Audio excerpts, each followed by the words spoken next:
Vamos falar agora sobre o novo arcabouço fiscal, o novo regramento fiscal do país. O adiamento da viagem do presidente Lula pode antecipar o anúncio dessas novas regras fiscais.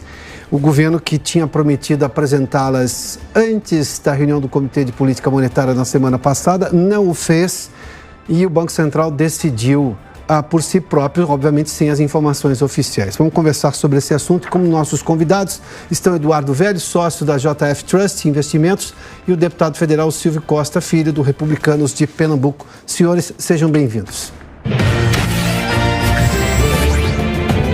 Quem tem razão? Deputado, eu vou começar com o senhor, por gentileza. Teremos a apresentação ainda essa semana dessas regras fiscais ou isso ainda não foi decidido por completo? É a razão pela qual o governo não faz, pelo menos, a divulgação pública do que pretende, como pretende tratar a questão fiscal brasileira?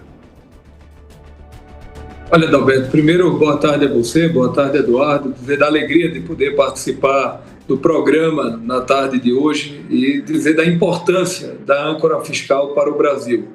Nós conversamos na última semana com o ministro Haddad e o ministro Haddad sinalizou que entregaria a âncora fiscal pós volta da China.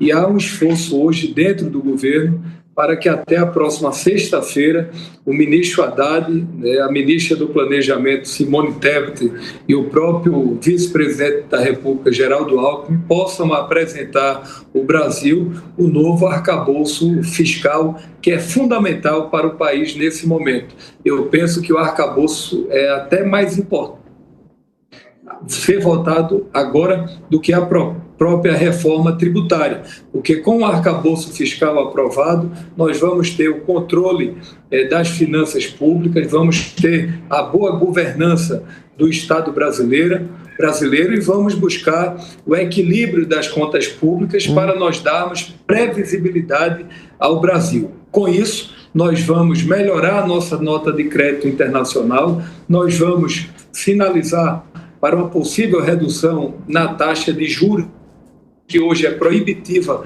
para o Brasil, além de nós reduzirmos os juros futuros, que hoje tem impactado a economia e novos projetos. Eu tenho certeza que depois da âncora fiscal aprovada, e há um ambiente colaborativo hoje dentro do Congresso Nacional, suprapartidariamente, até porque não é uma âncora fiscal apenas do presidente Lula, mas será uma âncora fiscal do Brasil, que é fundamental para o Brasil voltar a ter credibilidade nacional e internacional e a gente, a partir daí, voltar a ter investimentos em portos, aeroportos, rodovias, estradas, infraestrutura, PPP.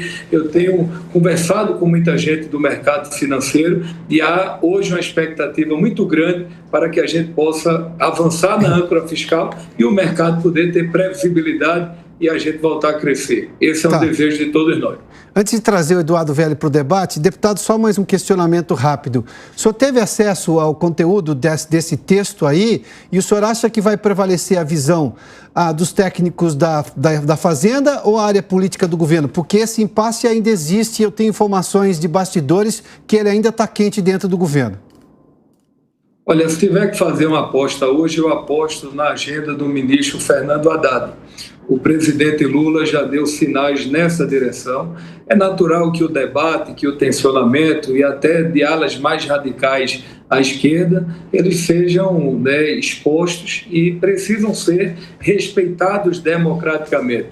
É aquele ditado, quem ouve erra menos. E é fundamental ouvirmos a todos, mas todas as sinalizações que eu percebo hoje dentro do governo é de uma agenda no sentido de fortalecimento do próprio ministro Haddad. E a expectativa é que a meta, de fato, da âncora fiscal possa ser para o controle da dívida pública, controlar a dívida pública e aumentar a possibilidade de se ampliar investimentos no país.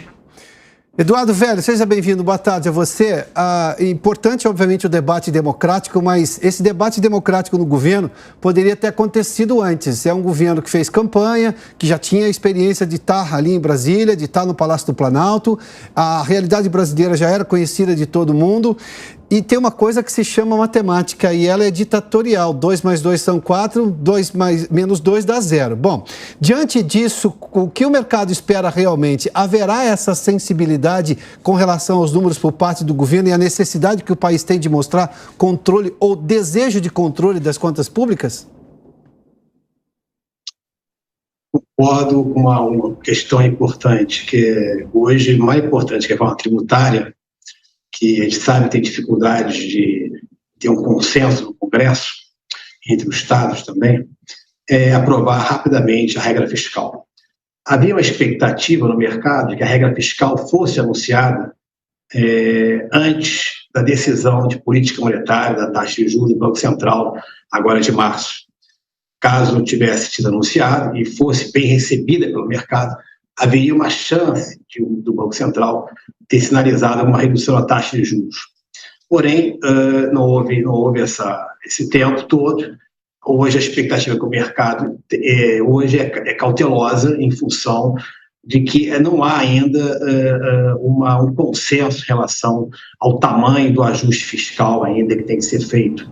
E também existem pressões políticas aí claramente, isso é natural, início de governo também, de aumento de gastos, há uma necessidade grande aí de alguns ajustes estruturais na economia, que no curto prazo ainda nós temos ainda alguns problemas de inflação também, a inflação ainda está alta para a meta ainda. Então, ou seja, a gente está num momento ainda de observação, o mercado está observando como o governo vai anunciar essa regra, mas principalmente qual vai ser o impacto disso, se ele é crível, ou seja, não adianta você anunciar uma regra fiscal se a perspectiva de crescimento é baixa, se a perspectiva de haver mais gastos também é alta. Então tem que haver o anúncio, mas acompanhado que o cumprimento dessa meta vai ser crível. Ou seja, isso é fundamental para que ocorra a redução da taxa de juros e principalmente a redução do prêmio de risco Brasil. Tá, deputado, eu entendo a sua elegância quando disse que da importância do debate político. Eu posso compreender, e claro, nós vivemos uma democracia, governos podem ter divergências internas, mas isso já não está se estendendo demais? Porque eu posso entender que quem ouve mais erra menos.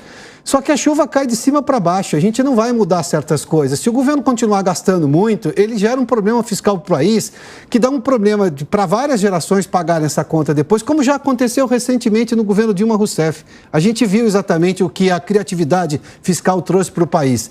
Bom, esse tipo de percepção está clara no governo, na sua opinião? O senhor que tem tido contato com a equipe da Fazenda? Olha, sem dúvida, é importante que a gente faça uma reflexão que quem deixou o país, né, com uma dívida, de certa forma, na economia no ano passado, foram quase 60 bilhões de reais, né, que nós tivemos de gastos com o processo eleitoral na eleição do presidente Bolsonaro. E isso está impactando diretamente na nossa economia.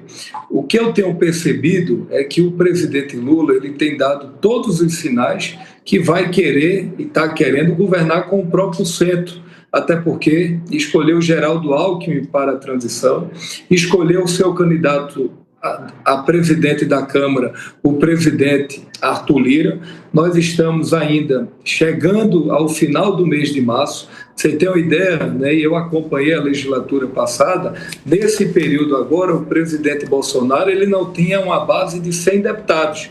Ele tinha 59 parlamentares do PSL e tinha mais ou menos 30 independentes do DEM, chegando a mais ou menos 100 parlamentares. Hoje o presidente Lula ele já tem uma base de mais de 240 deputados federais consolidados. Por que é que eu estou dizendo isso? Porque isso vai ajudar a gente a fazer com que as pautas possam avançar dentro do Congresso Nacional. Então, eu concordo integralmente com a avaliação de Eduardo e com a sua.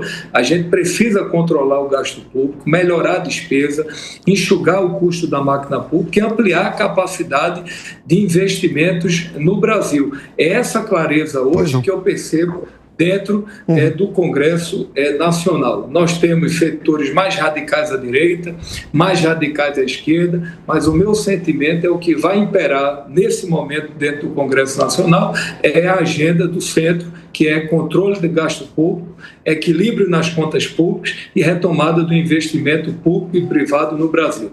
Eu digo sempre, Eduardo, que eu sou um defensor dos programas sociais, Bolsa Família, ProUni, Pronatec, Minha Casa Minha Vida, todos são importantes, mas o maior programa social do Brasil é emprego e renda. É isso que traz dignidade e felicidade para as pessoas. E nós só vamos ter emprego e renda através do setor produtivo, sim, voltando a investir. E um grande desafio que a gente tem para frente, depois da âncora fiscal aprovada, é reduzir o tamanho da taxa de juros, porque a cada 1 ponto percentual de aumento na taxa Selic, o Brasil paga 35 a 40 bilhões a mais de rolagem de dívida de juros, que poderia estar sendo investido em infraestrutura, e, paralelamente, a gente ter a agenda da retomada do crédito no Brasil, tendo em vista o endividamento do setor produtivo e de muitas famílias brasileiras. Deputado, obrigado. Deixa eu só ouvir, Eduardo Velho. Velho, eu tenho mais 1 minuto só, mas preciso te ouvir também. O que a gente percebe no discurso do deputado é que claramente no Congresso, sobretudo os que não são mais à esquerda, têm a facilidade de entender regras mais críveis do ponto de vista fiscal. O problema até agora foi a ala política mais à esquerda do governo. É essa a percepção do mercado, que o Congresso não é o grande problema para fazer avançar uma regra fiscal crível? Olha, como a experiência aí que eu também já tive de Brasília também, equipe econômica, é que você tem um Congresso, né, que eu vejo hoje esse Congresso hoje um pouco mais, digamos assim, mais compreensivo, mais técnico, digamos assim, em relação à discussão da política fiscal, né? Eu vou relembrar mais uma vez, hoje a despesa do governo a nível federal, hoje quase 94% da despesa primária do governo é rígida, não há muito espaço para corte, ela está vinculada já. Então, o governo tem que priorizar muito bem os seus gastos, a maneira de você cumprir essa meta fiscal. Então, obviamente, eu também torço muito por esses programas sociais, para você realmente é necessário, nós temos demandas sociais muito fortes, muito relevantes. Agora, é fundamental, que eu acho, nesse momento agora, você atrair fluxo de investimento externo. Hoje, a Bolsa nas últimas semanas tem recuado abaixo de 100 mil pontos, em função dessa incerteza que existe, não só aqui, mas a incerteza que existe no mercado internacional em relação à perspectiva da atividade econômica americana. Então, é fundamental, né, nos próximos dias, que essa regra fiscal for bem anunciada e ela for crível. Crível é o seguinte: ela mostrar que a dívida pública vai não só estabilizar, como ela vai recuar ao longo do tempo. Tá bem. Mas lembrando que nós temos um pouco crescimento econômico. Eduardo Velho, obrigado. Deputado Silvio Costa Filho, muito obrigado pela participação aqui, senhores, nesse debate aqui do Prós e Contras. A gente vai acompanhar para e passo nesta semana se a apresentação das regras fiscais vai de fato acontecer ainda agora, de segunda até sexta-feira.